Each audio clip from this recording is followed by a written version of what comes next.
জমজমাট আয়োজনের মধ্য দিয়ে প্রবাসী দর্শকদের টান টান উত্তেজনায় সম্পন্ন হয়ে গেল হবিগঞ্জ জেলা মিনিবার ফুটবল টুর্নামেন্ট 2025-এর ফাইনাল।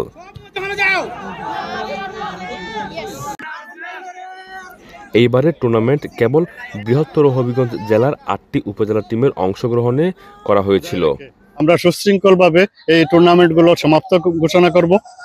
গত 1 মাস ব্যাপী দুবাই উত্তর আমিরাতে শারজার এই স্টেডিয়ামে মিনি ফুটবল টুর্নামেন্টের আয়োজন করা হয়েছিল। তবে এইবারের অভিজ্ঞতাকে কাজে লাগিয়ে সবার সহযোগিতায় ভবিষ্যতে আরো বড় পরিসরে সিলেট প্রবাসীদের নিয়ে এমন আয়োজন প্রত্যাশা করছেন আয়োজকরা। এবং আমাদের যদি সিলেটবাসী আমাদেরকে সহযোগিতা করে এবং আমাদের পাশে থাকে, আমাদেরকে সাহস যোগায়, আমরা ইনশাল্লাহ আমরা আগামী বছর আমরা একটি পুরো সিলেট বিভাগকে নিয়ে একটা টুর্নামেন্টের আয়োজন করার চেষ্টা করব। আগামীতে আমরা যদি সবার সহযোগিতা পাই তাহলে আরো বড় পরিসরে আমরা এই আয়োজন করার চেষ্টা করব। প্রতি বছর যেন এমনিভাবে আমাদের একটি খেলা উপহার দেন, এই আশা এবং প্রত্যাশা থাকবে এই কমিটির কাছে। ফাইনাল খেলায় 1-1 গোলের সমতা থাকায় টাইব্রেকারের মাধ্যমে চুনারুঘাট প্রবাসী স্পোর্টিং ক্লাবকে হারিয়ে 5-6 গোলে চ্যাম্পিয়ন হয় নবীগঞ্জ ইয়াং স্টার ক্লাব। বিজয়ী হয়ে চ্যাম্পিয়ন টিমের সাথে টিমের সমর্থকরাও যেন আনন্দে আত্মহারা হয়ে পড়েছিল। নিশ্চিন্তে খান স্বাস্থ্যকর অল টাইম পান, অল টাইম হেলদি লাইফ। এখনকার অনুভূতি হচ্ছে অনেক ভালো, আনন্দিত, কারণ এত খুশি মানে বলার মতন না। মানে আমার প্লেয়ার যারা আছে সবাই খুব ভালো খেলছে, ভালো খেলা উপহার দিছে। এগেনিস্ট পার্টিও খুব ভালো খেলছে। খেলার মাধ্যমে আমরা টাইব্রেকারে গিয়ে জয় লাভ করছি।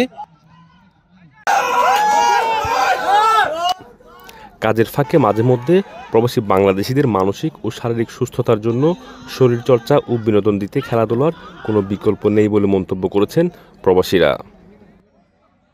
প্রবাসীদের আমরা আসছি কাজের উদ্দেশ্যে, কাজ করাটা যেরকম জরুরি তদ্রুপ খেলার চর্চাটা রাখা জরুরি। খেলার মাধ্যমে আমাদের শরীরের চর্চাটা ভালো থাকে। এরা যদি এই খেলা নিয়ে ব্যস্ত থাকে তাদের সুস্বাস্থ্য ভালো থাকবে এবং খেলা হার জিত তো থাকবেই। আজকে খুবই হাড্ডাহাড্ডি লড়াই, যেহেতু আজকে ফাইনাল। এই বছর হঠাৎ করে এই ধরনের আয়োজন হয়েছে, আগামীতে এর চেয়ে আরো বড় আকারে সুন্দরভাবে একটা আয়োজন করা হবে। অন্যদিকে এই ধরনের খেলাধুলার মাধ্যমে ভালো খেলোয়াড় নির্বাচনেও সহযোগী হতে পারে বলে মন্তব্য অনেকের। আমরা তো এই প্রত্যাশা নিয়ে এই খেলার আয়োজনটি করেছি।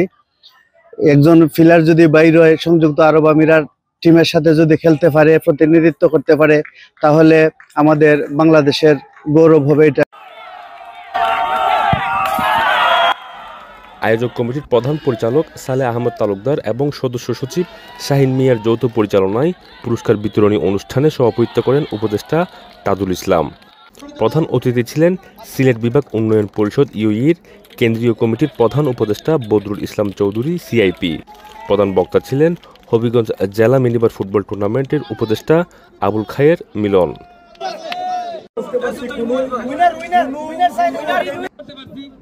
ইশতিয়াক আসিফ, চ্যানেল 24, সংযুক্ত আরব আমিরাত।